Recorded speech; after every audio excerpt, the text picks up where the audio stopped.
At an upscale dinner party, Selistina Hartwell sat quietly as her daughter-in-law Vanessa dismissed her as dead weight in front of family guests. The 67-year-old widow, dressed modestly and carrying a worn purse, had endured months of condescension about her apparent poverty. But Celestina wasn't struggling. For 2 years since Robert's death, she had secretly managed a $5 million real estate empire while living humbly in a small apartment. When Vanessa's cruelty reached its peak, Celestina calmly reached into her purse and spread property deeds across the dinner table, including the deed to the very house where they sat, which she owned. The revelation would shatter every assumption her family had made about worth, respect, and who held the real power. Before we jump back in, tell us where you're tuning in from, and if this story touches you, make sure you're subscribed, because tomorrow I've saved something extra special for you. The morning light filtered through the thin curtains of Selistina Hartwell's one-bedroom apartment, casting long shadows across the worn hardwood floors. At 67, she had perfected the art of appearing ordinary. The mismatched furniture from thrift stores, the faded floral wallpaper, the single coffee cup drying in the dish rack, everything spoke of a woman living on a fixed income, making do with what little she had. But appearances, as Celestina knew better than most, could be devastatingly deceptive. She sat at her small kitchen table, a steaming cup of store-brand coffee beside her, reviewing the monthly property reports that David Morrison had dropped off the previous evening. The manila folder was unremarkable from the outside, but within its pages lay the details of an empire that would have shocked anyone who knew her as simply Michael's mother or that sweet old lady from apartment 3B. Maple Street Properties showing a 12% increase in rental income, she murmured to herself, making neat notations in the margins with a pencil worn down to a stub. The Wilson Avenue duplex needs a new roof. Approved. Her handwriting was precise, businesslike, a stark contrast to the trembling signature she'd used just last week when signing Tommy's birthday card. The phone rang, its shrill tone cutting through the quiet morning air. David's voice was warm and professional when she answered. "Good morning, Mrs. Hartwell. I wanted to follow up on the Henderson property. The tenants are requesting permission to install a garden shed." "Approved, provided it meets the HOA guidelines," Celestina replied, her voice carrying an authority that never emerged during family gatherings. "And David, the anonymous payment for 1247 Oakwood Drive, ensure it goes through as usual." There was a brief pause. David had been Robert's business partner for over 20 years, and he'd watched Celestina transform from a grieving widow into a capable estate manager. He also knew exactly which property sat at 1247 Oakwood Drive. "Of course, Mrs. Hartwell, though I have to ask—" "I know what you're going to say," Celestina interrupted gently, "but not yet. I'm not ready yet." After hanging up, she returned to the reports, but her concentration was broken by the sound of car doors slamming in the parking lot below. Through her window, she watched a sleek BMW SUV, the kind that cost more than many people's annual salaries, pull into a visitor's spot. Her heart sank as she recognized the vehicle. Vanessa. 20 minutes later, Celestina opened her door to find her daughter-in-law standing in the hallway, her designer handbag clutched against her side like armor. 8-year-old Tommy bounced beside her, his face lighting up when he saw his grandmother. "Grandma Sally!" Tommy launched himself into her arms, and for a moment the weight of pretense lifted from Celestina's shoulders. "Hello, sweetheart," she said, breathing in the scent of his strawberry shampoo. "What brings you by?" "Michael's at some work thing," Vanessa said, stepping into the apartment without invitation. Her eyes immediately began their familiar inventory, the mismatched furniture from thrift stores, the faded floral wallpaper, the single coffee cup drying in the dish rack. Everything spoke of a woman living on a fixed income, making do with what little she had. But appearances, as Celestina knew better than most, could be devastatingly deceptive. She sat at her small kitchen table, a steaming cup of store-brand coffee beside her, reviewing the monthly property reports that David Morrison had dropped off the previous evening. The manila folder was unremarkable from the outside, but within its pages lay the details of an empire that would have shocked anyone who knew her as simply Michael's mother or that sweet old lady from apartment 3B. Maple Street properties showing a 12% increase in rental income, she murmured to herself, making neat notations in the margins with a pencil worn down to a stub. The Wilson Avenue duplex needs a new roof. Approved. Her handwriting was precise, businesslike, a stark contrast to the trembling signature she'd used just last week when signing Tommy's birthday card. The phone rang, its shrill tone cutting through the quiet morning air. David's voice was warm and professional when she answered. "Good morning, Mrs. Hartwell. I wanted to follow up on the Henderson property. The tenants are requesting permission to install a garden shed." "Approved, provided it meets the HOA guidelines," Celestina replied, her voice carrying an authority that never emerged during family gatherings. "And David, the anonymous payment for 1247 Oakwood Drive, ensure it goes through as usual." There was a brief pause. David had been Robert's business partner for over 20 years, and he'd watched Celestina transform from a grieving widow into a capable estate manager. He also knew exactly which property sat at 1247 Oakwood Drive. "Of course, Mrs. Hartwell.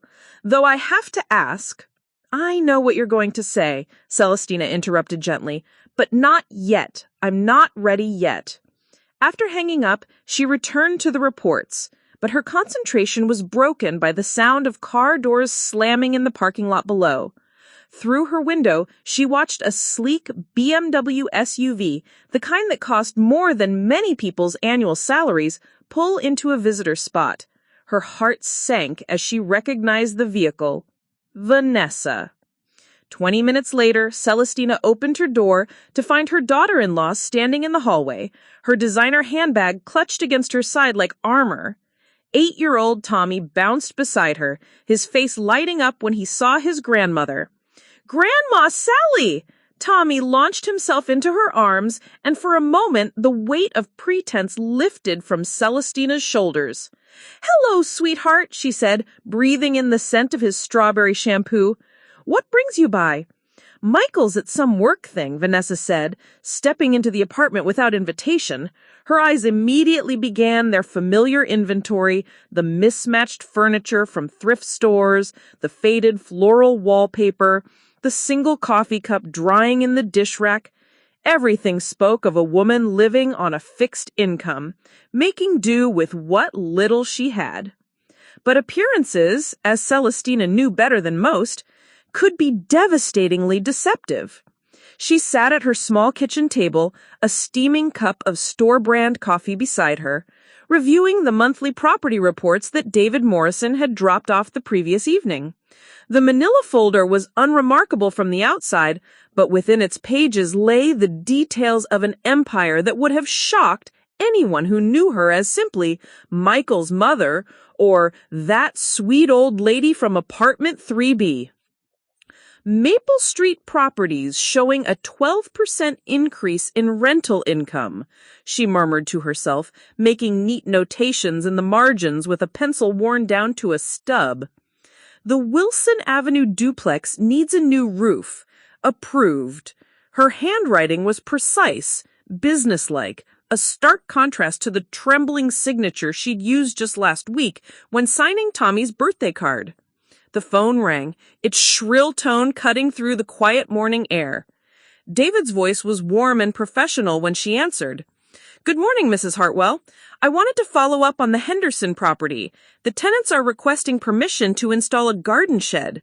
"Approved, provided it meets the HOA guidelines," Celestina replied, her voice carrying an authority that never emerged during family gatherings. And David, the anonymous payment for 1247 Oakwood Drive, ensure it goes through as usual. There was a brief pause. David had been Robert's business partner for over 20 years, and he'd watched Celestina transform from a grieving widow into a capable estate manager. He also knew exactly which property sat at 1247 Oakwood Drive. Of course, Mrs. Hartwell. Though I have to ask— I know what you're going to say, Celestina interrupted gently, but not yet. I'm not ready yet. After hanging up, she returned to the reports, but her concentration was broken by the sound of car doors slamming in the parking lot below. Through her window, she watched a sleek BMW SUV, the kind that cost more than many people's annual salaries. Of course. I've been meaning to ask, how are things with your family? I noticed you seemed a bit subdued at last week's book drive. Celestina hesitated. Sarah had been a friend for 15 years, met through their mutual volunteer work at the community center. She was one of the few people in Celestina's life who valued her for her mind and heart, rather than treating her as a burden or an obligation. It's complicated, Celestina finally admitted. Family usually is. But sometimes complicated becomes toxic, and that's when we need to make difficult choices about what we're willing to accept. After Sarah's call, Celestina walked to her bedroom closet and pulled out a small wooden box from the top shelf. Inside, wrapped in tissue paper, was her wedding ring. Not the simple gold band she'd worn for 43 years, but Robert's grandmother's engagement ring. An emerald surrounded by diamonds that had been in his family for 3 generations. She'd stopped wearing it after the funeral, partly from grief, but also because it attracted attention she didn't want. The ring was worth more than most people's cars, a fact that would have raised uncomfortable questions about a struggling widow's finances. But as she held it now, feeling its substantial weight, she remembered what it represented, a legacy of love, sacrifice, and quiet strength. Robert's grandmother had built a small business empire during the Depression, supporting 3 generations of her family while maintaining the facade of a simple seamstress. She understood that true power often came disguised as humility. Celestina slipped the ring onto her finger for the first time in 2 years. It fit perfectly, as if it had been waiting patiently for her to remember who she really was. The afternoon brought an unexpected visitor. Tommy appeared at her door, alone and slightly out of breath from riding his bicycle. "Grandma Sally, Mom's at her book club and Dad's still at work, but I wanted to show you something." She welcomed him inside, noting how he immediately made himself comfortable at her kitchen table, the same table Vanessa had silently criticized just the day before. "I finished my solar system project and I got an A+, but the best part is what Mrs. Henderson said." "What did she say, sweetheart?" "She said that the most interesting planets are the ones that look ordinary from far away, but have amazing things happening beneath the surface. Like Jupiter looks like it has pretty bands, but underneath there are storms bigger than whole continents." Celestina stared at her grandson, struck by the profound truth hidden in his innocent observation. "That's very wise, Tommy. Do you think people are like that too? Like maybe someone could seem ordinary, but actually be really interesting underneath?" The question hung in the air between them, and for a moment, Celestina saw herself through Tommy's eyes, not as a burden or embarrassment, but as someone potentially full of hidden depths and untold stories. "I think," she said carefully, "that the most extraordinary people are often the ones who choose to appear ordinary. It takes real strength to hide your light under a bushel." Tommy nodded seriously, though she suspected he didn't fully understand the metaphor. "Like superheroes with secret identities?" "Exactly like that." That evening, as Celestina prepared for bed, she found herself standing before her bathroom mirror, still wearing Robert's grandmother's ring. The woman looking back at her was tired, yes, and grieving, but she was also something else, something that had been dormant for too long. She was a woman of substance, intelligence, and quiet power.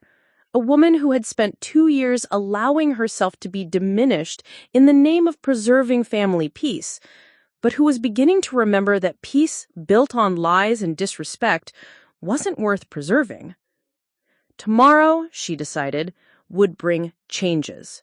Small ones, perhaps, but changes nonetheless. She would stop apologizing for taking up space in her own life. The Riverside Elementary School auditorium buzzed with the familiar chaos of a third-grade performance night. Parents clutched flowers and phones, teachers herded nervous children in makeshift costumes, and the air hummed with anticipatory excitement. Celestina sat alone in the back row, her second-hand purse balanced on her knees, watching families fill the premium seats closer to the stage. She had arrived early, hoping to secure a good view of Tommy's debut as Jupiter in the Solar System play, but the front rows had quickly filled with parents carrying expensive cameras and designer coffee cups. Michael and Vanessa had claimed 2 seats in the third row, surrounded by other couples who spoke in loud voices about their children's achievements and their own busy social calendars. Celestina had waved at them when she entered, but Vanessa's cool nod in return made it clear she was expected to maintain her distance. Michael had offered a weak smile before turning back to his conversation with another father about golf club memberships and weekend retreats in the mountains. As the lights dimmed and the children began their performance, Celestina found herself taking photos with her old flip phone, the same device that had drawn bemused looks from Vanessa during previous family gatherings. Around her, other grandparents wielded professional-looking cameras and tablets, documenting every moment with the kind of technology that required disposable income she was supposed to lack. Tommy was magnificent as Jupiter, his painted cardboard costume rotating majestically as he recited his lines about being the largest planet. His voice carried clearly across the auditorium, confident and bright, and Celestina's heart swelled with pride. During intermission, she made her way toward the refreshment table, hoping to congratulate Tommy before the second act began. The lobby was crowded with parents exchanging business cards and discussing their children's academic achievements, their conversation peppered with references to private tutors, exclusive summer camps, and college preparation strategies for 8-year-olds. "Excuse me," Celestina said, approaching Michael and Vanessa near the punch bowl. "Tommy was wonderful. You must be so proud." "Oh, hi, Mom," Michael said, his tone slightly embarrassed. "Yeah, he did great. We should probably get him some water before the next act starts." Vanessa barely glanced in her direction, instead engaging another mother in animated conversation about an upcoming charity gala. "The tickets are $500 each, but it's for such a worthy cause. We're sponsoring a table, naturally." Celestina stood there, invisible, despite being 3 feet away from her own family. She was about to retreat to her seat when she overheard Vanessa's voice drop to what she clearly thought was a confidential whisper. "It's so challenging sometimes," Vanessa was saying to Linda Patterson, whose daughter played Mars in the production. "Michael's mother is, well, she's sweet, but she's becoming quite a burden. Last week, she showed up at our house in that ratty old coat, and I just thought, what will the neighbors think?" Linda glanced nervously at Celestina, clearly recognizing her from previous school events. "Oh, but surely family is family." "Of course," Vanessa continued, oblivious to her audience, "but there comes a time when you have to think about quality of life, theirs and ours. I've been researching some lovely assisted living facilities, much more appropriate for someone in her situation." The words hit Celestina like physical blows. She stood frozen, her plastic cup of punch trembling in her hands, as Vanessa continued her casual assassination of her character and dignity. "The truth is," Vanessa said, warming to her theme, "some people just can't keep up with modern life. They become, what's the word? Dead weight. It's not their fault, of course, but it doesn't make it any less true. Dead weight. The phrase echoed in her mind as she set down her cup and walked quickly toward the bathroom, needing a moment to compose herself before anyone noticed her distress. In the fluorescently lit restroom, she gripped the sink and stared at her reflection. The woman looking back at her wore a 15-year-old dress from a department store clearance rack, carried a purse that had seen better decades, and bore the defeated expression of someone who had accepted too much for too long. But beneath that surface, beneath the carefully maintained facade of modest means and quiet resignation, something else stirred. Robert's grandmother's ring caught the light as Celestina adjusted her purse strap, reminding her of the strength that ran through her bloodline, the kind of strength that built empires while wearing the mask of humility. When she returned to the auditorium for the second act, she noticed Michael and Vanessa had been joined by another couple, their conversation animated and punctuated by frequent laughter. They were discussing vacation plans, their upcoming kitchen renovation, and the new luxury car Vanessa had been researching. We're thinking about the BMW X7. It's practically a necessity with Tommy's activities and our social commitments. Michael has been working so hard, and we've been blessed with such good fortune lately. It's like everything just works out for us. Celestina listened to her daughter-in-law attribute their comfortable lifestyle to Michael's hard work and good fortune, knowing that every mortgage payment, every property tax bill, and every major repair had been quietly handled by the dead weight sitting in the back row. After the performance, as parents clustered around their young remembering when their conversations had been natural and easy, before Vanessa had poisoned the well with her constant implications about burden and dependence. "I'm fine, Michael. Thank you for asking."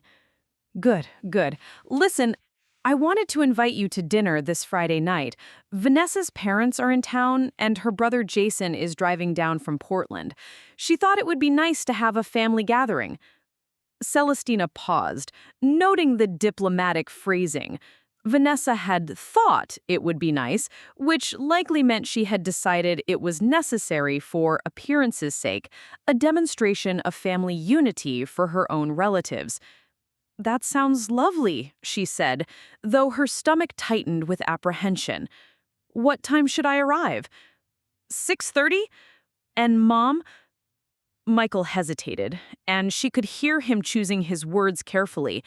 Vanessa's been under a lot of stress with work lately, so if she seems a little tense, just know that it's not personal. The preemptive excuse stung more than he probably realized. Michael was already preparing her to accept poor treatment, setting the stage for her to absorb whatever cruelty his wife might dish out in the name of understanding Vanessa's stress. "I understand," Celestina replied, though what she understood was that her son's loyalty had been thoroughly transferred to his wife, leaving her to fend for herself in a family that increasingly viewed her as an obligation rather than a beloved member. After hanging up, she spent the morning in quiet contemplation, walking through her modest apartment and seeing it with new eyes. The second-hand furniture that Vanessa mocked had been carefully chosen for comfort and function. The mismatched dishes told stories of decades of hospitality, of countless meals shared with friends and family. The faded photographs chronicled a life rich with love and meaning, even if that meaning wasn't measured in luxury brands or social status. She opened her closet and surveyed her limited wardrobe, knowing that whatever she chose would be subject to Vanessa's silent judgment. Her dresses were clean and well-maintained, but clearly showed their age and modest origins. Her shoes were practical rather than fashionable, her accessories few and simple. But as she touched each garment, she remembered Robert's words about the power of quiet dignity. He used to say, "Wealth whispers, only insecurity shouts." Thursday afternoon brought an unexpected visitor. Tommy arrived on his bicycle, cheeks flushed from the autumn air, his backpack bulging with school books and art supplies. "Grandma Selly, I made you something." She welcomed him inside, noting how he immediately brightened her small apartment with his presence. From his backpack, he produced a hand-drawn portrait labeled "My Grandma" in careful third-grade cursive. The drawing showed a woman with kind eyes and a gentle smile, surrounded by books and flowers. At the bottom, in Tommy's earnest handwriting, were the words, "My grandma is the smartest person I know. She knows everything about stars and plants and making people feel better when they're sad." "Tommy, this is beautiful," Celestina said, her voice thick with emotion. "I'll treasure it always. Are you coming to dinner tomorrow? Dad said Vanessa's family is visiting and there's going to be fancy food." "Yes, I'll be there." "Good," Tommy's face lit up. "Maybe you can sit next to me. Mom always makes me use my best manners when her parents come, but it's more fun when you're there because you actually listen when I talk." The innocent observation cut deep. Even an 8-year-old could see the difference between genuine attention and performative politeness, between love and obligation. That evening, Sarah Williams stopped by with a book she'd borrowed from the community center library. As they sat together over tea, Sarah studied her friend with the perceptive eyes of someone who had known her for 15 years. "You seem different lately. Quieter, but also, I don't know how to explain it. Like, you're making some kind of decision." Celestina considered her words carefully. "I've been thinking about authenticity, about the difference between keeping peace and keeping secrets." "That's a distinction worth exploring," Sarah said.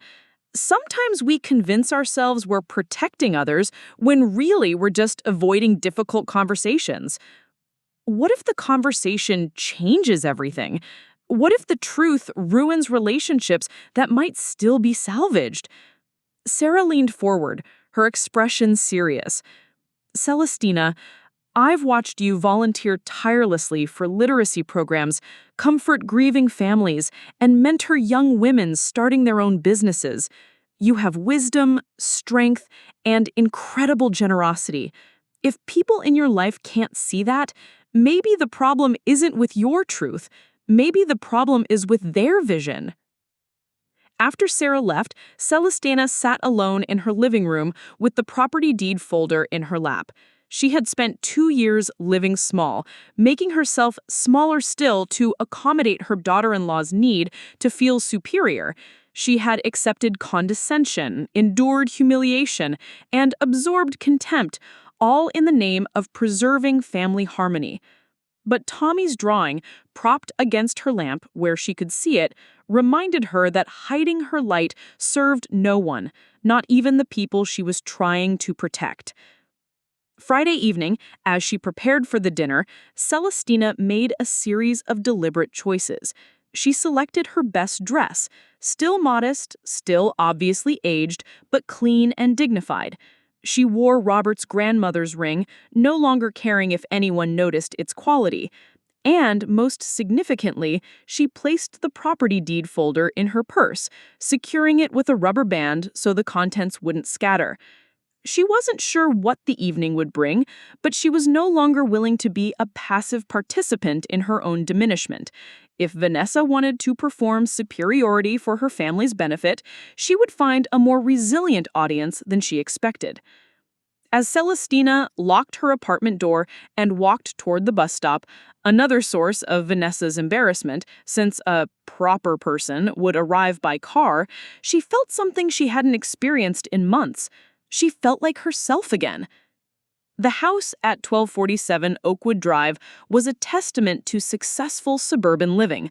Its manicured lawn and professional landscaping broadcast prosperity to anyone who passed by. Celestina climbed the front steps, noting the new seasonal decorations and the fresh coat of paint on the shutters, improvements she had indirectly funded through her anonymous mortgage payments, though no one inside would ever know. She rang the doorbell, clutching her modest contribution to the evening, a homemade apple pie that had taken her most of the afternoon to prepare. Through the glass panels flanking the door, she could see the warm glow of expensive lighting and the sound of animated conversation punctuated by laughter.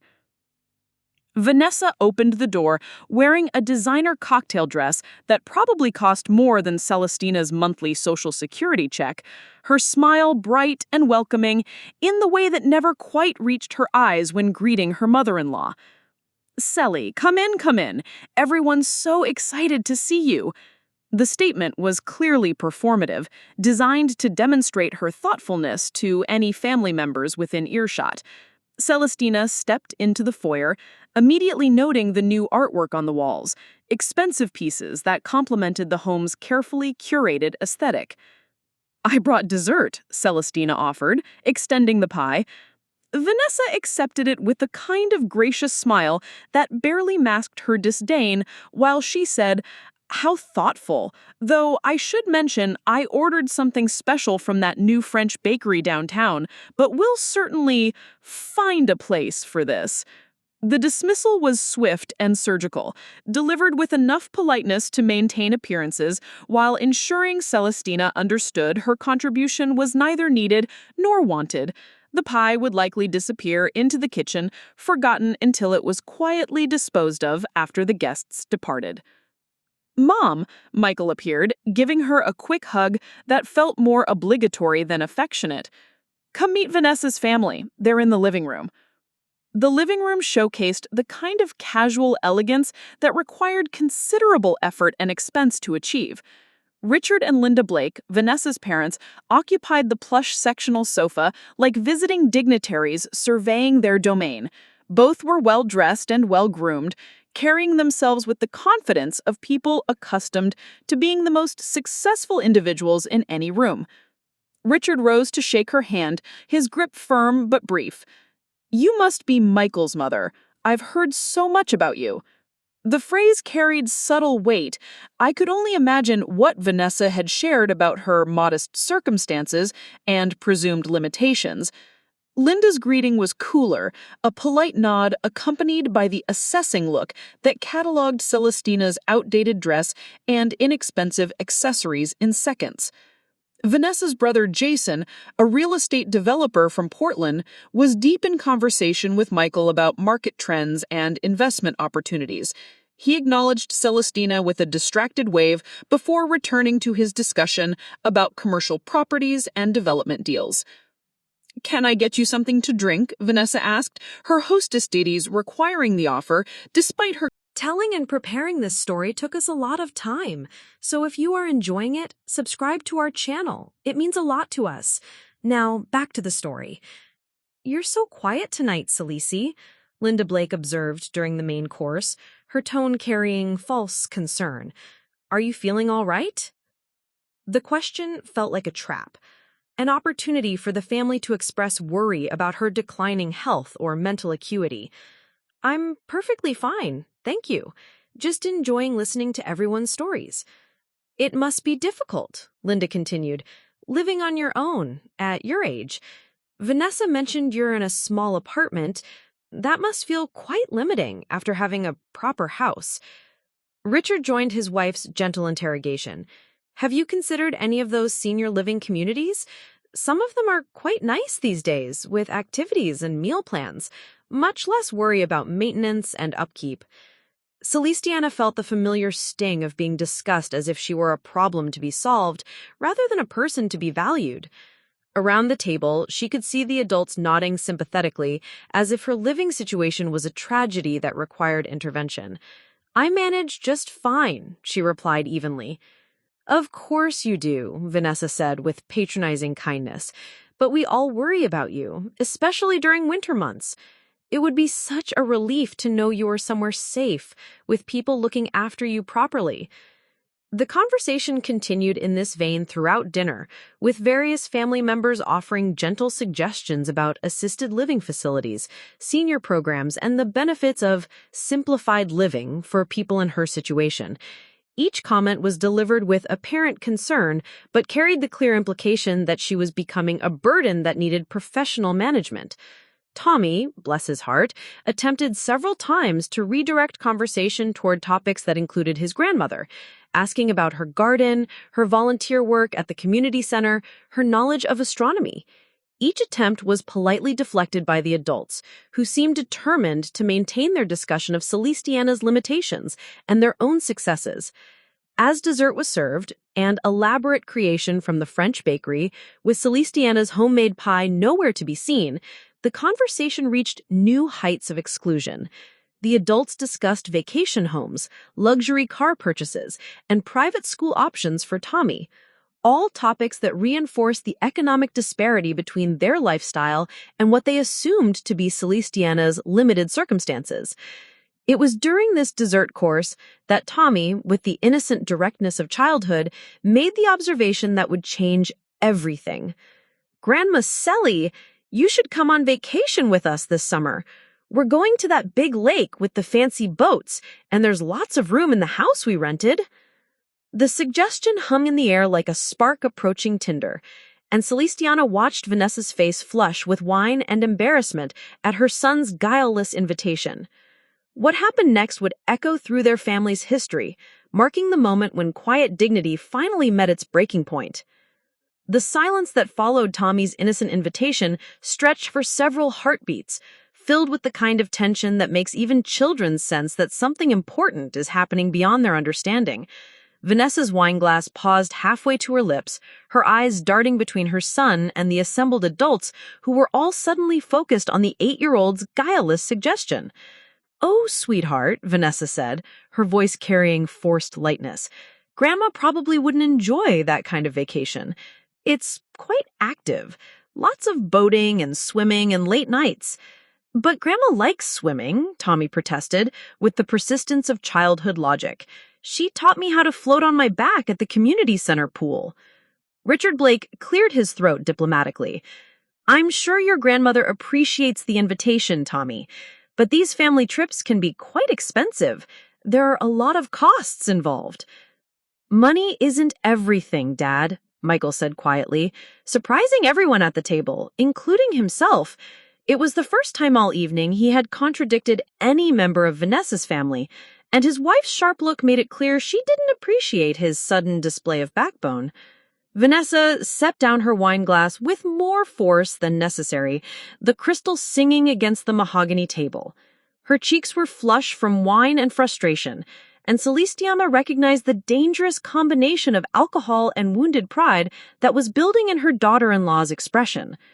"Michael," Vanessa said, her voice tight with warning, "let's be realistic about these things." "What things?" Tommy asked, his young voice cutting through the adults' diplomatic dancing. "Why can't Grandma come with us?"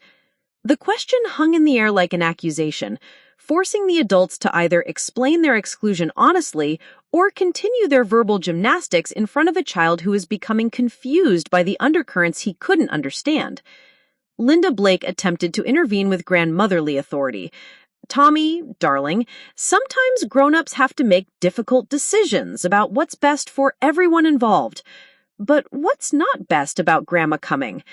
Tommy's confusion was genuine and heartbreaking, his young mind unable to process why the adult seemed so determined to exclude someone he loved.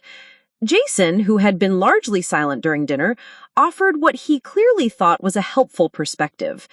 "Kid, the thing is, some people are just different phases of life, you know?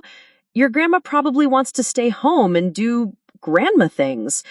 Selistina felt the familiar sting of being discussed as if she weren't present, but something deeper was stirring within her, a recognition that this moment was crystallizing years of accumulated slights and dismissals into something that would either break her spirit completely or forge it into something stronger. Vanessa, emboldened by her family's support and frustrated by her son's persistence, decided to end the conversation with characteristic bluntness. "Tommy, the truth is that some people just—" She paused, looking around the table at the nodding faces of her parents and brother, drawing courage from their apparent agreement. "Some people become dead weight in a family." They hold everyone else back from achieving their potential. The words dropped into the dinner party like stones into still water, sending ripples of shock through the assembled guests. Linda Blake's fork stopped halfway to her mouth. Richard's eyebrows rose nearly to his hairline. Jason looked uncomfortable for the first time all evening. Even Michael, accustomed to his wife's casual cruelties, seemed stunned by the nakedness of her contempt. "Vanessa!" Michael's voice carried genuine shock. But Vanessa, having crossed the line, seemed determined to explain her position to her family audience. "I'm sorry, but it's true. Some family members contribute, and some just don't. They drain resources, they limit opportunities, they make everything more complicated than it needs to be." She gestured vaguely in Celestiana's direction without looking directly at her, as if her mother-in-law were a piece of problematic furniture rather than a person. "We've all been tiptoeing around this for years, pretending it's not an issue, but at some point we have to acknowledge reality. Dead weight is dead weight, no matter how we dress it up with politeness." Tommy's face crumpled with confusion and distress. He might not have understood the full implications of his mother's words, but he clearly grasped that they were cruel and directed at his beloved grandmother. The dining room fell silent except for the soft jazz playing from Vanessa's sound system and the distant hum of the refrigerator. Every eye in the room was fixed on the small, modest woman at the end of the table, waiting to see how she would respond to this public assassination of her worth and dignity. Selistina sat perfectly still for a long moment, her hands folded in her lap, her expression calm despite the earthquake of emotion rumbling beneath her composed exterior. When she finally spoke, her voice was quiet but carried an authority that made everyone lean forward to hear her words. "Dead weight," she repeated, thoughtfully, as if testing the phrase for accuracy. "That's an interesting choice of words, Vanessa." With deliberate movements that seemed choreographed by decades of quiet dignity, Selistina reached into her purse and withdrew the worn leather folder that had been Robert's most prized possession. The adults watched with growing unease as she placed it carefully on the white tablecloth, her fingers smoothing the aged leather with obvious reverence. Michael's eyes widened as he recognized his father's old business folder, the one that had always been locked away in Robert's desk, the one that had seemed so mysterious during his childhood, but which he had never questioned after his father's death. "Mom," Michael's voice was uncertain, as if he were seeing his mother clearly for the first time in years. "What is that?" Celestina's smile was gentle, but carried an edge that none of them had ever seen before. "These are property deeds, Michael, your father's legacy, which has been mine to manage since his death." She opened the folder with the careful precision of someone handling precious documents, spreading the first few papers across the dinner table like a dealer revealing a winning hand. The official letterhead and legal language were clearly visible, along with property addresses and valuation figures that made Richard Blake lean forward with sudden professional interest. "Dead weight," Celestina repeated again, her voice growing stronger with each repetition.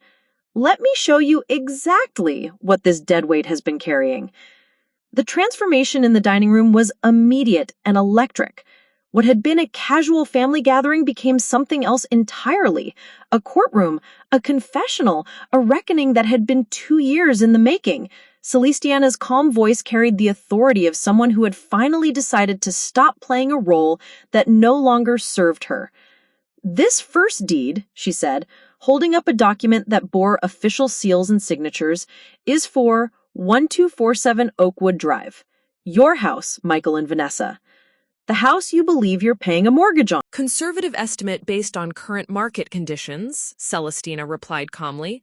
Approximately $3.2 million in real estate holdings, plus investment accounts and liquid assets that bring the total estate value to just under $5 million. The number hung in the air like a physical presence.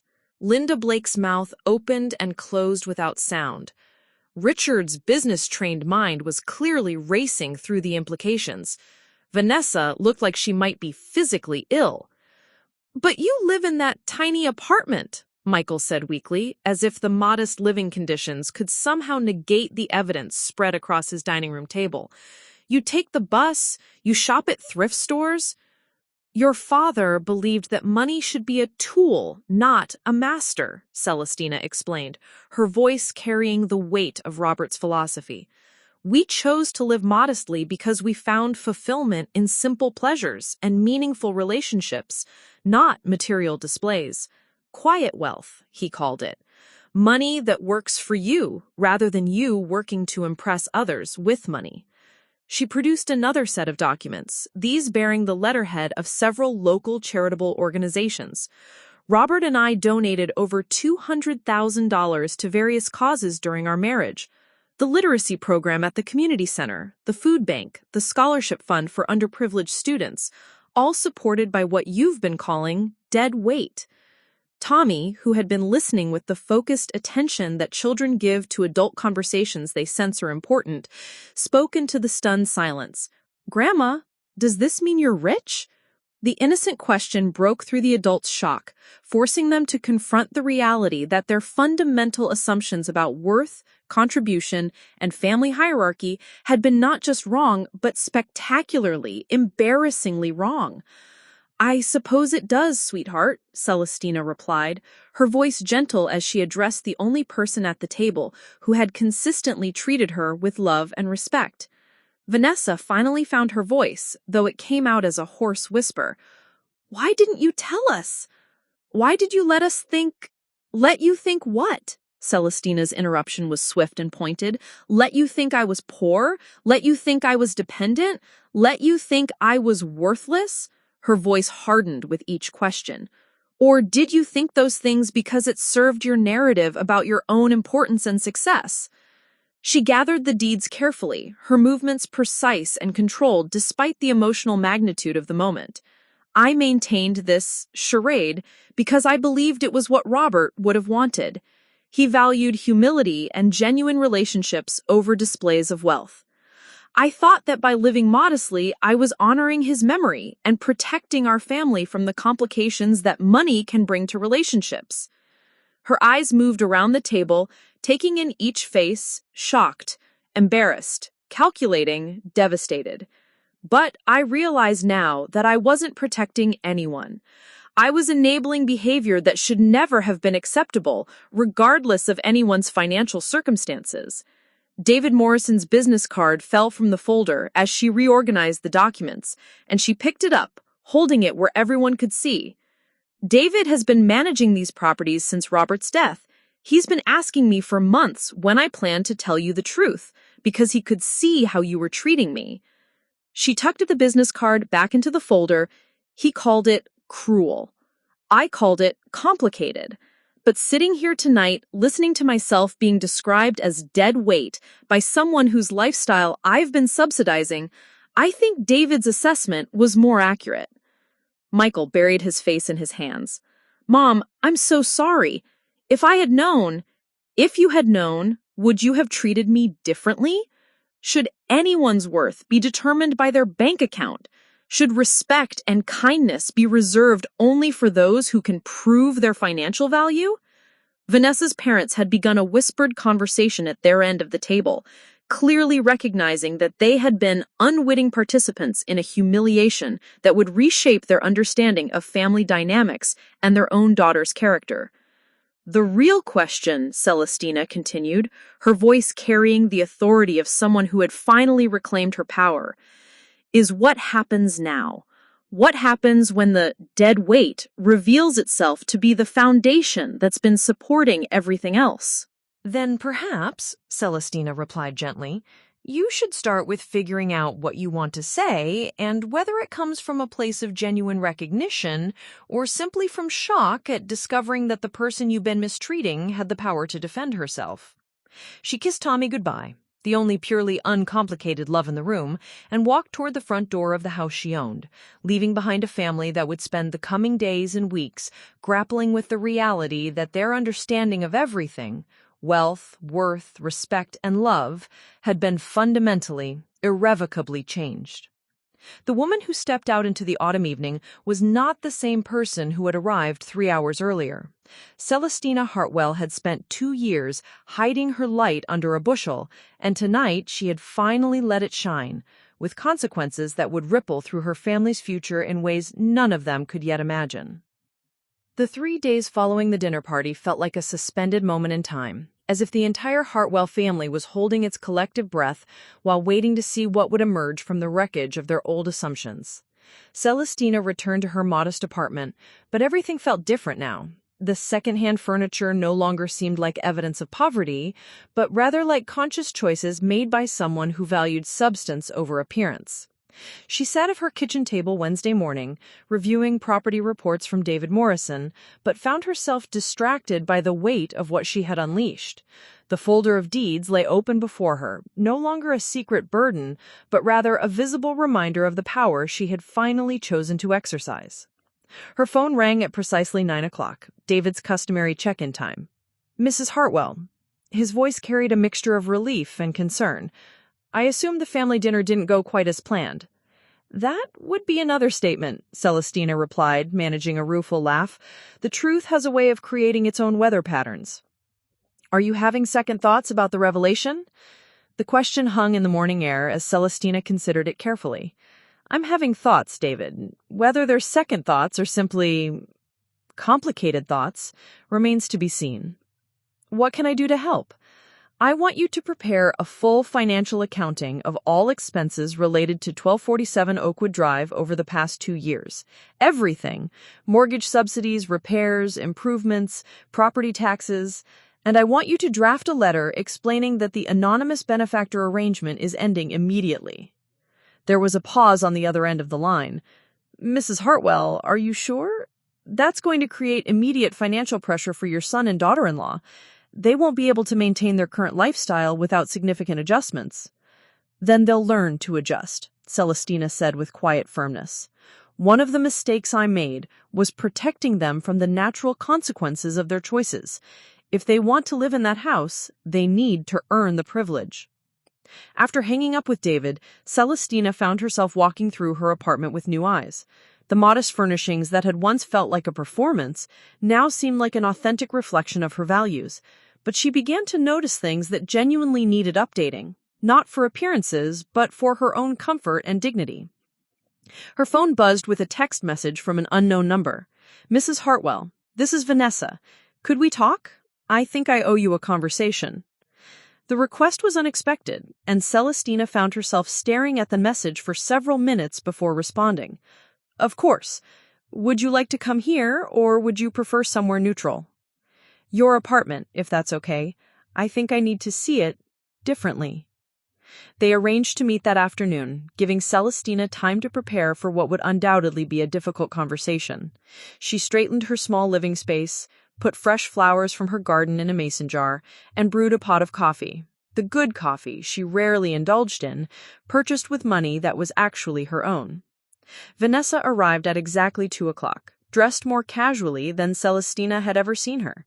Jeans and a simple sweater, her designer handbag replaced with a canvas tote bag. She looked tired, her usual perfect makeup minimal, her confident posture replaced with something more uncertain. "Thank you for agreeing to see me," Vanessa said, accepting a cup of coffee and settling onto the second-hand couch she had previously scorned. "Thank you for asking to come." They sat in awkward silence for several minutes, the weight of Friday night's revelations making normal conversation feel impossible. Finally, Vanessa spoke, her voice smaller than Celestina had ever heard it. "I've been thinking about the word humiliation for 3 days. Not just feeling humiliated, but really thinking about what it means to be stripped of the illusions you've built about yourself." Celestina waited, recognizing that Vanessa needed space to work through whatever she had come to say. "I grew up poor," Vanessa continued, staring into her coffee cup. "Not struggling, not lower middle class, poor. We lived in a trailer park, and my father worked 3 jobs to keep us fed.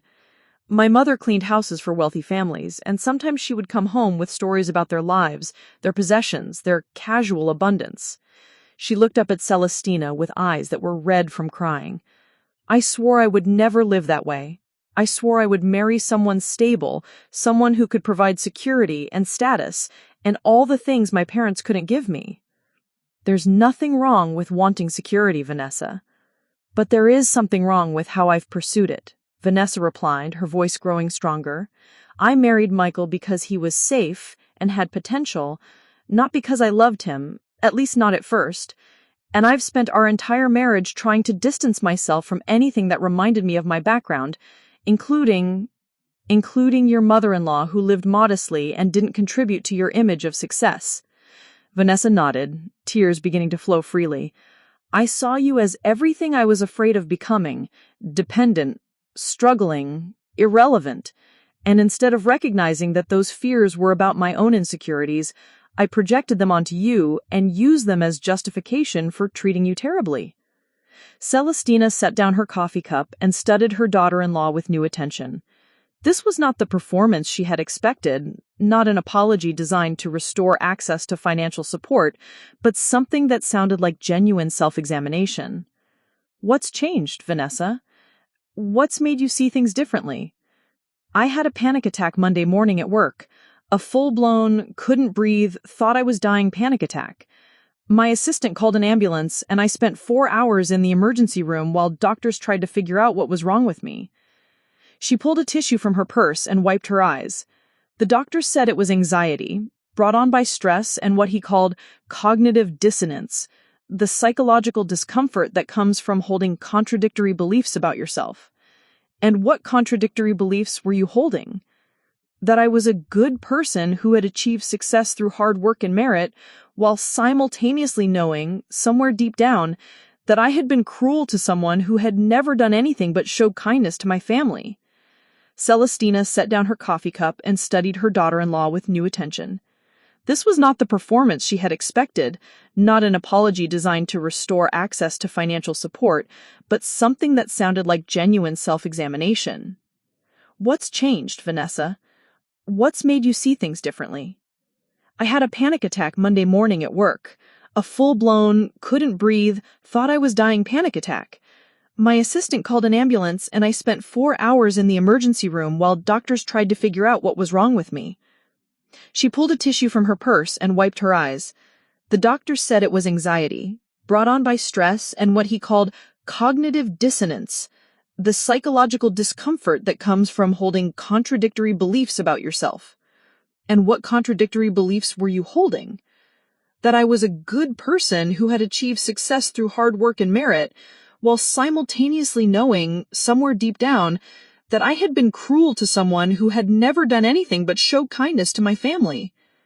Celestina felt something shift in her chest, not forgiveness exactly, but recognition of genuine accountability.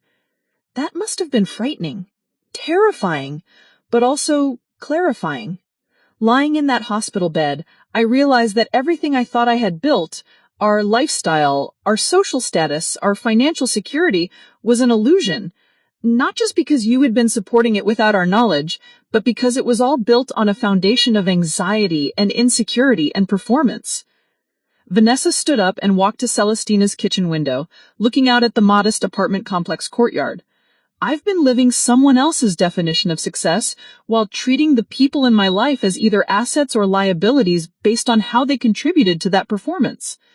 And now I'm trying to figure out who I actually am when I'm not performing, and whether the people I've hurt, especially you and Michael and Tommy, can ever trust me enough to find out."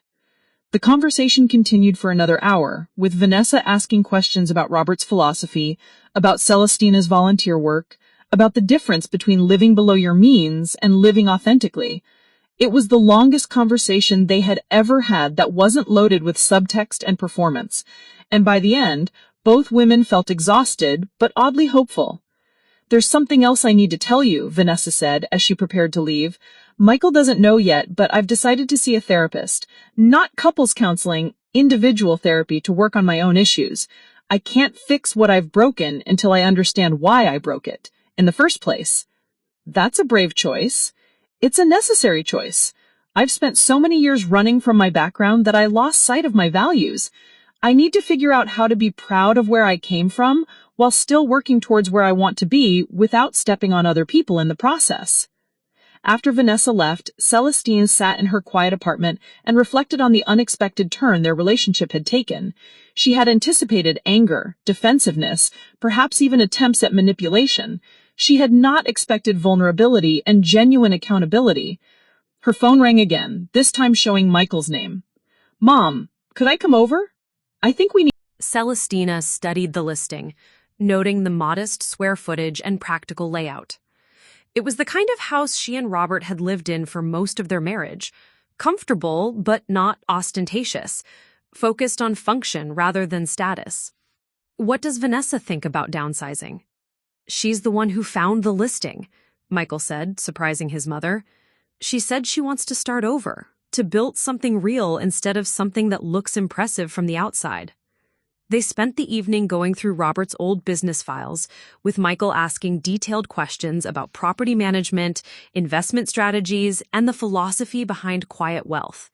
For the first time since his father's death, he seemed genuinely interested in understanding the legacy he had inherited rather than simply benefiting from it. Mom, I need to ask you something, and I need you to be completely honest with me. Of course. Do you think there's any chance you can forgive us? Not just overlook what happened or move past it, but actually forgive the way we've treated you. Celestina considered the question carefully, recognizing its importance not just for Michael's peace of mind, but for any possibility of rebuilding their relationship. I think, she said finally, that forgiveness isn't a destination you arrive at, but a process you engage in. What I've seen from both you and Vanessa over the past few days suggests that you're both committed to that process. And if we are, if we really change, if we do the work to become better people, then we have the chance to build something new together, something based on honesty and mutual respect rather than assumptions and performance. The following week brought a series of small but significant changes.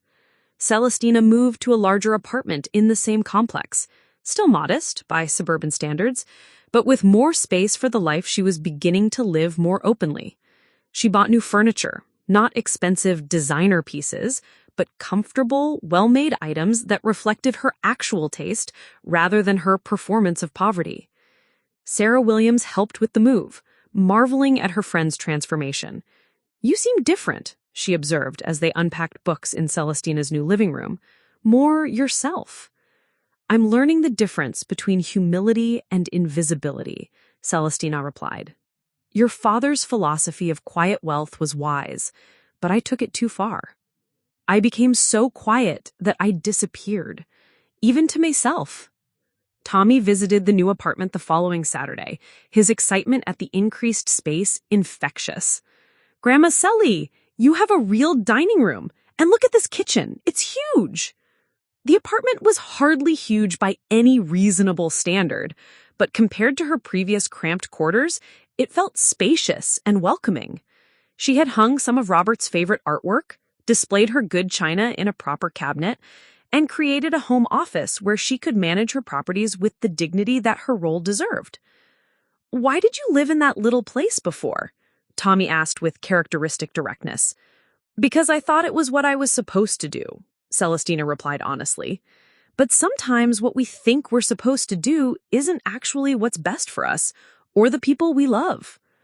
2 weeks after the revelation dinner, David Morrison arranged a family meeting at his office to discuss the practical implications of Celestina's decision to end the anonymous support arrangement. Michael and Vanessa sat across from Celestina in the professional conference room. The property documents spread between them like a roadmap to their financial future. "The mortgage payments on 1247 Oakwood Drive will become your responsibility beginning next month. Based on current market rates and your remaining balance, that's $3,200 per month, plus property taxes, insurance, and maintenance costs." Michael studied the numbers grimly. "Our housing costs will nearly double." "Which is why we need to sell," Vanessa said quietly. "We need to right-size our life to match our actual income, not our projected income or our borrowed lifestyle." Celestina watched her daughter-in-law's face as she spoke, noting the absence of resentment or self-pity. Vanessa had begun seeing her therapist twice weekly and was approaching their financial reality with what appeared to be genuine acceptance rather than bitter resignation. "There is another option," Celestina said carefully. "I could offer you a lease arrangement on the house, market rate rent rather than phantom mortgage payments. That would give you time to find a smaller place without the pressure of an immediate sale. Michael and Vanessa exchanged glances, a wordless communication that spoke of private conversations and shared decisions. "Thank you," Michael said. "But no, we need to do this on our own. We need to build something that's actually ours, not something that depends on your generosity. Even if that generosity comes with no strings attached?" "Especially then," Vanessa added. "I've spent too many years accepting things I didn't earn. I need to know that whatever we build going forward is something we can sustain through our own efforts." As the meeting concluded and they prepared to leave, Celestina felt a mixture of pride and sadness watching her son and daughter-in-law face their new reality with dignity and determination. The easy support she had provided was ending, but something more valuable was beginning to emerge. Authentic relationships based on mutual respect, rather than hidden dynamics of dependence and resentment. The community had begun to whisper, as small communities always do when dramatic changes occur in visible families. Celestina heard fragments of conversations at the grocery store, saw curious glances at the community center, felt the weight of speculation about the Hartwell family's sudden lifestyle adjustments. But for the first time in 2 years, she felt no shame about the attention. She was no longer hiding from her truth, no longer performing poverty while secretly wielding wealth. The woman who walked through her neighborhood was the same person who managed a multi-million-dollar property portfolio, and that integration of public and private selves felt like a kind of freedom she had forgotten was possible. 3 months after the dinner party that changed everything, Celestina stood in her new apartment's kitchen, preparing for what would be either a celebration of progress or a painful reminder of how much work remained. Tommy's 9th birthday party was scheduled to begin in 2 hours, and for the first time in recent memory, she wasn't anxious about the family dynamics that would unfold. The apartment reflected the woman she had become, comfortable without being ostentatious, welcoming without being performative. The dining room table, no longer a second-hand afterthought, but a solid oak piece that could accommodate meaningful conversations, was set for 8 people. Real china, inherited from her mother, sat alongside flowers from her expanded garden and a birthday cake she had made from scratch. The guest list itself represented the new equilibrium they had found. Michael and Vanessa would arrive with Tommy, but they would come in the modest sedan they had purchased after selling both luxury cars. Sarah Williams and her husband would join them, along with David Morrison, who had become not just a business partner, but a family friend in the months since his professional relationship had become public knowledge. At exactly 3 o'clock, the first guests arrived. Tommy burst through the door with the enthusiasm that only 9-year-olds can muster, his arms full of artwork and school projects he was eager to share with his grandmother. "Grandma Selly, look what I made in science class. It's a model of the stock market." Celestina examined the elaborate cardboard construction with appropriate admiration, marveling at how her grandson's teacher had found age-appropriate ways to explain concepts like investment and economic growth. Tommy's understanding was rudimentary but enthusiastic, and I could see Robert's analytical mind beginning to emerge in the next generation, but filtered through Tommy's natural warmth and empathy. Michael and Vanessa followed their son into the apartment, and Celestina noted the changes that 3 months of authentic living had brought to both of them. Michael stood straighter, his shoulders no longer carrying the weight of performance and pretense. Vanessa looked younger somehow, her expensive designer clothes replaced with items that were stylish but not ostentatious. Her perpetual anxiety softened into something that resembled genuine contentment. "Mom, the place looks wonderful," Michael said, and I could hear that he meant it. This wasn't the diplomatic praise he might have offered when he felt obligated to be encouraging, but genuine appreciation for the home she had created. "Thank you. I'm still learning how to live authentically, but it's getting easier."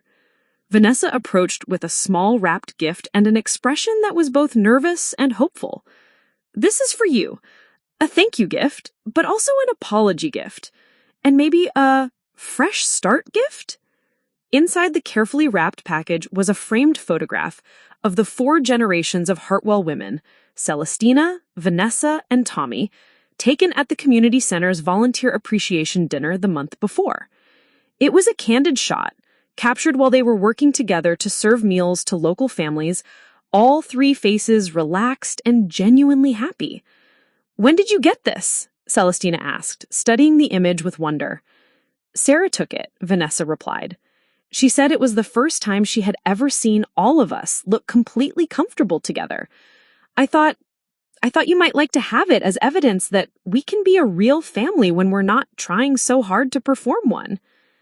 The insight was perceptive and marked a level of self-awareness that would have been impossible for Vanessa 6 months ago. Her weekly therapy sessions had been challenging but transformative, helping her understand the difference between achieving success and performing it, between building relationships and managing them for social advantage. As the other guests arrived, the apartment filled with the kind of easy conversation.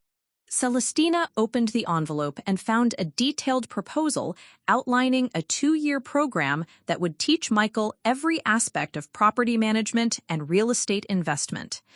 The salary was modest but fair, reflecting his beginner status but providing adequate compensation for meaningful work. "This would mean working closely together," she observed. "Are you sure you're ready for that level of family and business integration?" "I think I'm ready to learn what Dad wanted to teach me," Michael replied, "and I think you're the best person to carry on that education, if you're willing." The proposal represented more than a career change.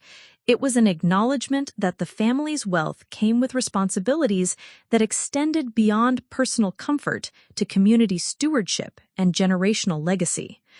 Robert had built something meaningful, and Michael was finally ready to understand and contribute to that legacy rather than simply benefiting from it.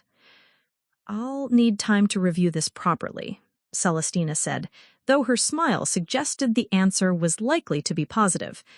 "But I'm encouraged by the thoughtfulness you've put into it." As the last guests departed and Tommy helped his grandmother clean up the kitchen, Celestina reflected on the journey that had brought them to this point. 6 months earlier, she had been a woman hiding her light under a bushel, accepting disrespect in the name of preserving family peace. Tonight, she was surrounded by people who knew and valued her authentic self, her intelligence, her capabilities, her generous heart, and yes, her substantial resources. "Grandma," Tommy said as he dried the last of the birthday dishes, "I'm glad you're rich." The statement was so matter-of-fact and innocent that Celestina couldn't help but laugh. "Why is that, sweetheart?" "Because now you can live in a place that's big enough for all of us to visit comfortably, and you don't have to pretend to be someone you're not."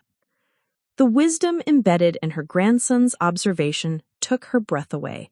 At 9 years old, Tommy had grasped something that had taken the adults months to understand, that authenticity served everyone better than performance, that genuine relationships were built on truth rather than convenient fictions. "You're very wise, Tommy. I think I get it from you and Grandpa Robert. Mom says that sometimes the best gifts are the ones that get passed down through families, even if people don't know they're receiving them at first." Later that evening, alone in her apartment that finally felt like home, Celestina sat at her desk reviewing the property reports that David had prepared for her for monthly review. The numbers told a story of continued growth and stability. The real estate portfolio was performing well, the charitable donations were making meaningful differences in the community, and the financial foundation that Robert had built continued to generate opportunities for positive impact. But the most important numbers weren't in the financial reports. They were in the changed dynamics of her family relationships, the authentic conversations that had replaced performative politeness, the respect that had emerged when truth replaced deception. She opened Tommy's birthday card, which contained a hand-drawn picture of their family standing in front of her new apartment building. The figures were rendered with 9-year-old artistic skill, but the expressions were unmistakably happy. At the bottom, in his careful cursive, Tommy had written, "Thank you for being brave enough to be yourself, Grandma. It makes it easier for the rest of us to be ourselves too." The card summarized everything she had learned over the past months about the difference between quiet dignity and invisible martyrdom, between protecting others and enabling their worst impulses, between keeping peace and building genuine harmony. Her phone buzzed with a text message from Vanessa. "Thank you for tonight. For the first time in years, I felt like we were actually a family instead of people playing family roles. I love you, and I'm grateful for your patience with my journey." The message represented a transformation that would have seemed impossible 6 months earlier. The woman who had once dismissed her as dead weight now understood the difference between burden and blessing, between taking up space and claiming the space you deserved.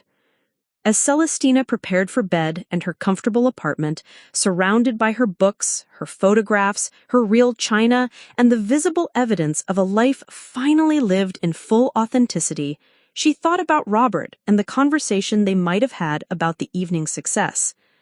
"I think you would be proud," she whispered to the photograph on her nightstand, which showed Robert in his home office surrounded by the property documents that had become both his legacy and her revelation. Outside her window, the neighborhood was settling into peaceful evening quiet. Several of the houses she could see belonged to her property portfolio, their lights representing families who benefited from her careful stewardship without necessarily knowing her name. It was, she realized, exactly the kind of quiet impact that Robert had envisioned, substantial influence wielded with humility, resources deployed for community benefit rather than personal aggrandizement. But now that influence was connected to authentic relationships, honest communication, and mutual respect. The woman who owned significant portions of the neighborhood was the same woman who volunteered at the community center, who helped her grandson with his homework, who had finally learned to value herself as much as she valued others. The dead weight had revealed itself to be the foundation, and on that solid foundation, they were building something new. A family legacy based on not hidden wealth or performed relationships, but on the kind of love that sees clearly, speaks truthfully, and values people for the content of their character rather than the comfort of their circumstances. The property deeds were no longer secrets to be hidden, but tools for building community impact and teaching the next generation about stewardship and responsibility. The woman who had once made herself small to keep peace had learned to claim her space with dignity, and in doing so, had taught her family the difference between accommodation and authenticity. It was, in the end, exactly the kind of quiet revolution that Robert would have admired, substantial change achieved through patience, wisdom, and the kind of strength that knows when to whisper and when to speak with unmistakable clarity.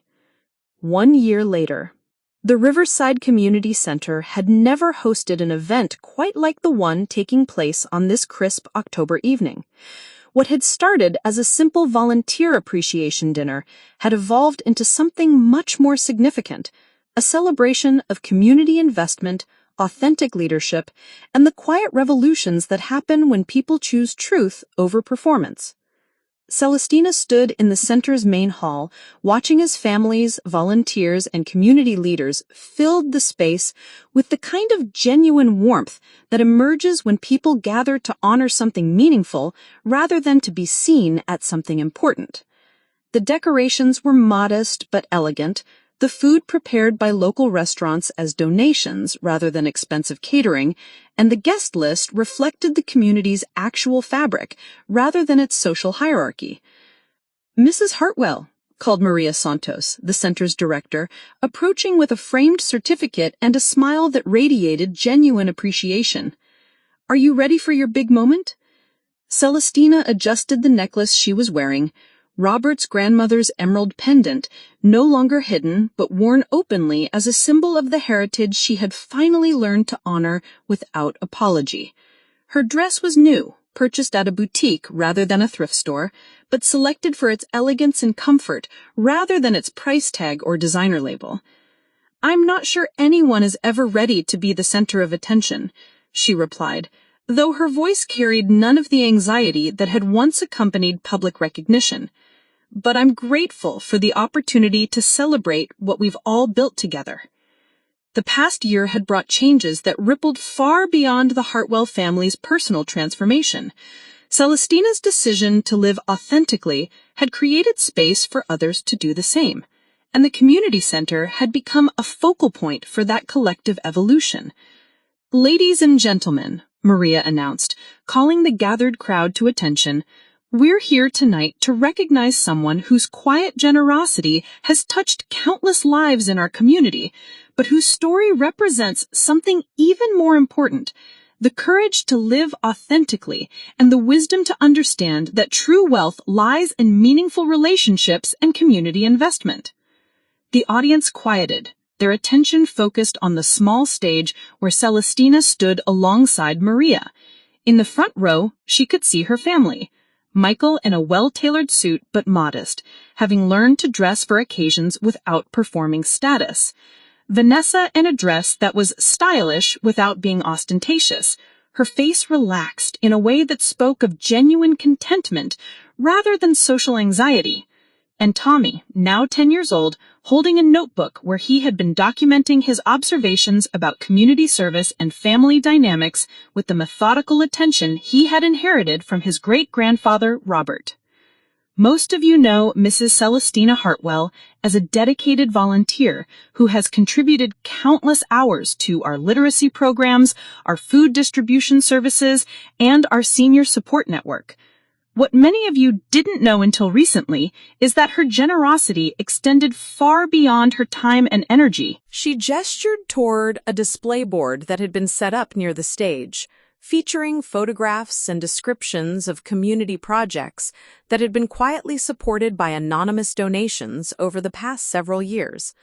The renovated children's library, the expanded computer lab, the scholarship fund for underprivileged students, the senior meal program, all had benefited from contributions that had been attributed to a community benefactor until Celestina had chosen to step out of the shadows. "But tonight isn't just about financial contributions," Maria said, her voice carrying the weight of someone who had witnessed transformation firsthand. "It's about what happens when someone chooses authenticity over performance, when they demonstrate that true leadership comes from service rather than recognition, and when they show us all the difference between quiet dignity and invisible sacrifice." The applause that followed was warm and sustained, but Celestina found her attention drawn to specific faces in the audience, people whose lives had been touched by her volunteer work, her quiet support, her willingness to show up consistently and authentically, rather than dramatically and temporarily.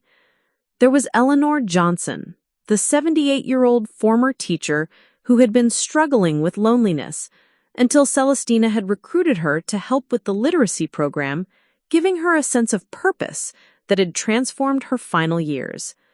There was Marcus Williams, Sarah's nephew, whose college scholarship had been funded by Celestina's anonymous contributions, but whose ongoing mentorship had come from her personal investment in his success.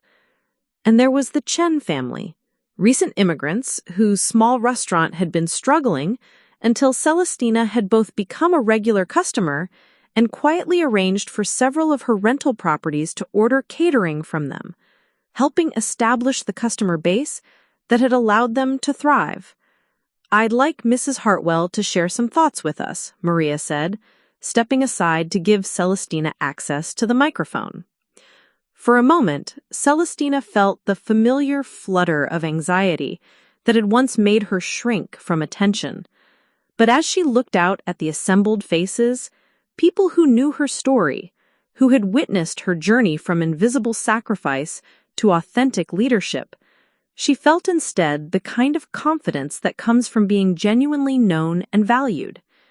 "A year ago," she began, her voice carrying clearly through the hall, "I was living a life that was half-truth. I was hiding my resources, minimizing my capabilities, and allowing others to define my worth based on what they could see rather than who I actually was." She paused, finding Michael's eyes in the audience, and seeing in them the kind of pride that had nothing to do with her financial portfolio and everything to do with her courage to grow and change. I told myself I was being humble, that I was honoring my late husband's philosophy of quiet wealth, but what I was actually doing was making myself invisible, accepting disrespect and enabling behavior that served no one, not even the people I thought I was protecting. Vanessa, sitting beside Michael, nodded with the kind of recognition that comes from having done one's own difficult self-examination. Her therapy had been challenging, but transformative, helping her understand that her insecurities about her background had led her to create hierarchies of worth that damaged everyone involved, including herself. The courage to live authentically, Selistina continued, isn't about displaying your resources or achievements for recognition. It's about refusing to make yourself smaller than you are to accommodate other people's comfort with their own limitations. Tommy looked up from his notebook, where he had been recording quotes from his grandmother's speech, and gave her an encouraging smile. At 10 years old, he had become the family's expert on authenticity, having learned to navigate the difference between adult performance and genuine emotion with remarkable skill. This community center represents everything I've learned about the difference between quiet dignity and invisible martyrdom, Selistina said, gesturing toward the space that had become a second home to her. Real service doesn't require you to hide your light under a bushel. It requires you to use that light responsibly, to illuminate possibilities for others rather than to blind them with displays of superiority. Sarah Williams, sitting in the third row with her husband, wiped away tears as she listened to her friend's words. She had witnessed Celestina's entire transformation, from the self-diminishing widow who had accepted cruelty in the name of peace to the confident woman who now stood before them, speaking truth with grace and authority. My husband, Robert, used to say that the best kind of money was money that served your values rather than dictating them. But I've learned that the same principle applies to every aspect of our lives. The best kind of relationships are those that allow us to be authentic, rather than requiring us to perform. The best kind of families are those that value character over comfort, truth over convenience. The audience was completely silent now, absorbed in words that spoke to universal experiences of hiding, performing, and the courage required to step into authentic self-expression. I want to share something that my grandson Tommy wrote in his journal last week, Celestina said, pulling out a small piece of paper. He observed that grown-ups sometimes think they're protecting people by lying to them, but really, they're just protecting themselves from having difficult conversations. A ripple of appreciative laughter moved through the hall, the kind of recognition that comes when children's wisdom cuts through adult complexity to reveal simple truths.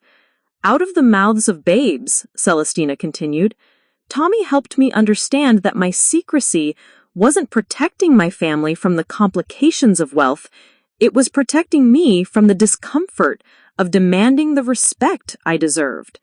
Michael felt tears gathering in his eyes as he listened to his mother's words.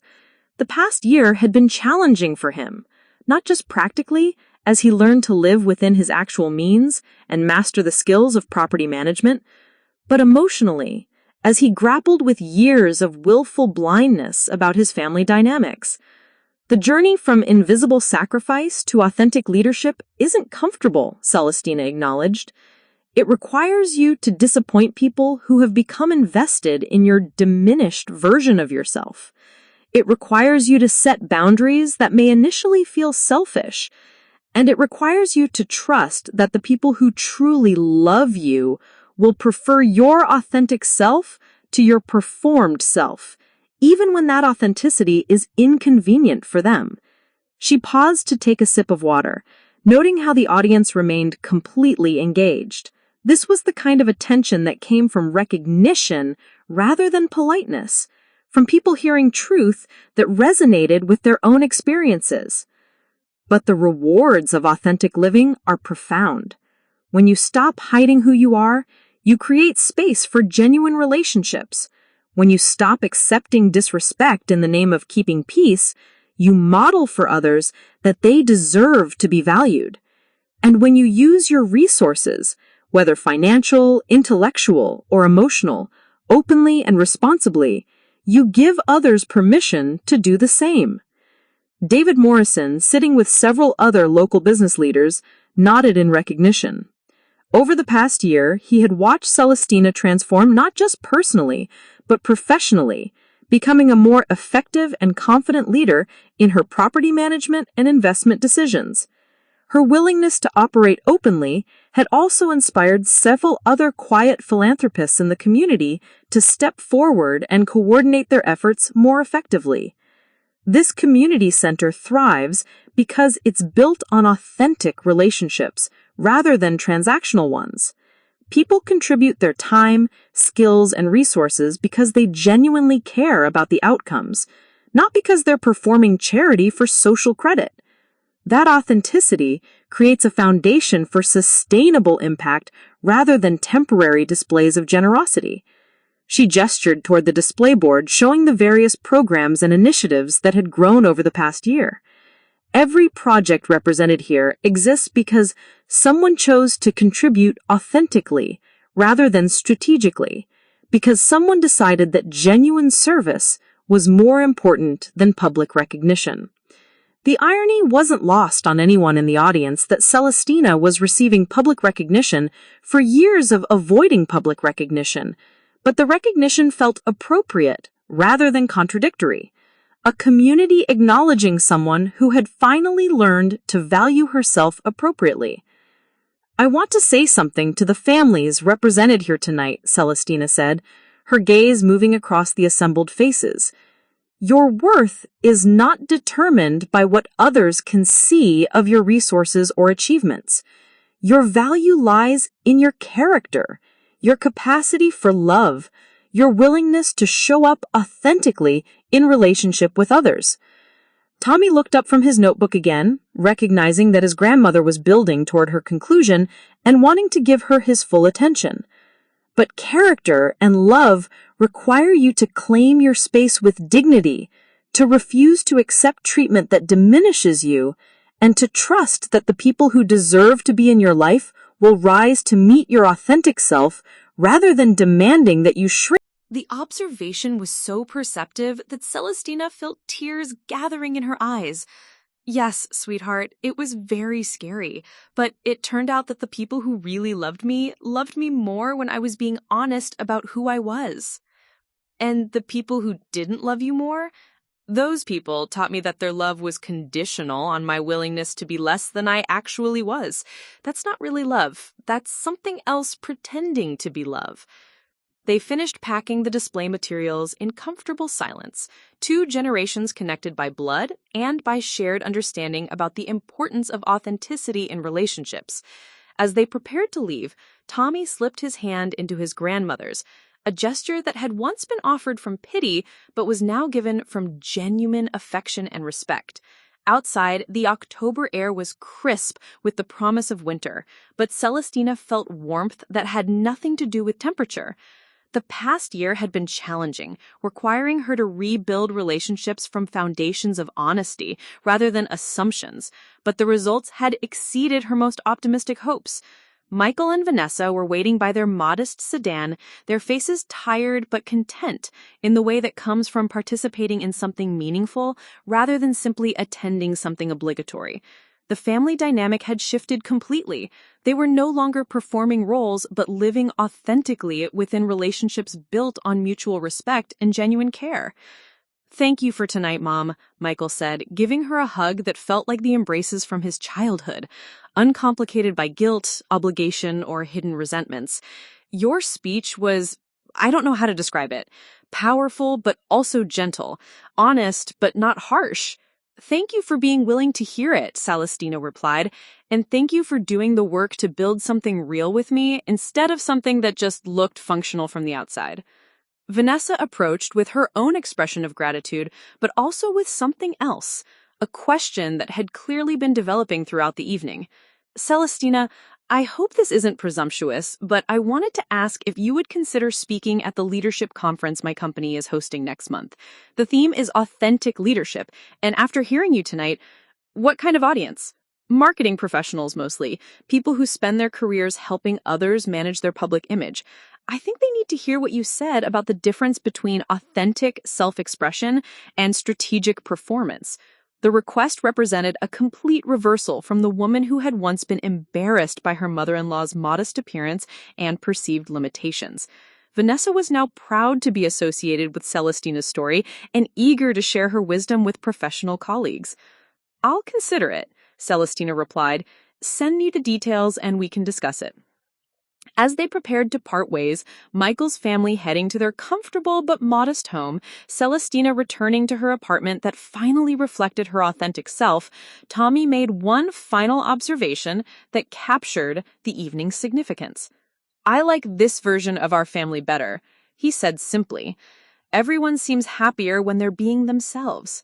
The statement was both innocent and profound, summarizing months of complex emotional work in the straightforward language of childhood wisdom. The adults smiled at his insight, recognizing its truth even as they marveled at his ability to see clearly through the complications that once seemed insurmountable.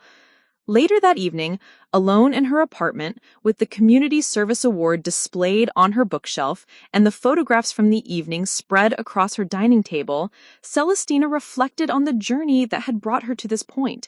The woman who had once hidden her capabilities and resources to avoid disrupting family dynamics was now someone who used her voice, her influence, and her wealth openly and strategically for community benefit. The transformation hadn't been comfortable, but it had been necessary, and more importantly, it had created space for everyone in her life to grow into more authentic versions of themselves. Michael had learned to find satisfaction in work that aligned with his values rather than just providing security. Vanessa had discovered that genuine confidence came from self-acceptance rather than external validation. Tommy was growing up in a family that valued truth over performance, character over compliance. She opened Robert's old journal, the one where he had recorded his investment philosophy and business wisdom, and found the entry she had been looking for. "The greatest gift we can give our children is the courage to be themselves authentically, even when that authenticity is inconvenient for others. Wealth that requires you to hide who you are isn't wealth at all. It's just an expensive prison." Below his words, in her own handwriting, she added her own reflection. "I spent 2 years learning the difference between humility and invisibility, between keeping peace and enabling harm. The courage to live authentically isn't selfish, it's generous, because it gives others permission to stop performing and start being real." Outside her window, the neighborhood settled into peaceful evening quiet. Several of the houses she could see belonged to her property portfolio, their lights representing families who benefited from her stewardship. But now that stewardship was connected to authentic relationships, honest communication, and the kind of community investment that strengthened everyone involved. The dead weight had not only revealed itself to be the foundation, it had learned to speak with clarity, wisdom, and unmistakable strength. And in finding her voice, Celestina had discovered that the greatest inheritance she could leave wasn't money in the bank, but the courage to live authentically, passed down through generations of her family. The story that had begun with humiliation and hidden truths had transformed into something much more powerful, a testament to the ripple effects of authenticity, the importance of claiming one's worth with dignity, and the profound satisfaction that comes from building relationships based on mutual respect rather than comfortable fictions. In the months and years that followed, the Hartwell family would continue to grow into their authentic selves, facing new challenges with the confidence that came from having learned to value truth over performance. And Celestina would continue to use her resources, her wisdom, and her voice to strengthen the community that had supported her transformation from invisible sacrifice to authentic leadership. The quiet wealth had found its voice, and that voice would continue to speak for generations to come. Not in whispers of hidden power, but in the clear, strong tones of someone who had finally learned that true dignity came not from hiding her light under a bushel, but from using that light to illuminate possibilities for others while claiming her own space with grace, confidence, and unmistakable authenticity.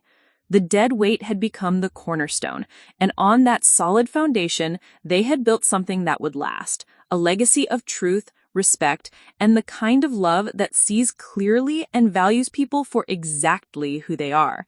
Up next, we have 2 more incredible stories that are waiting for you. Just click the image you want to watch and it will take you there. If you enjoyed this video, make sure to subscribe. It would mean a lot.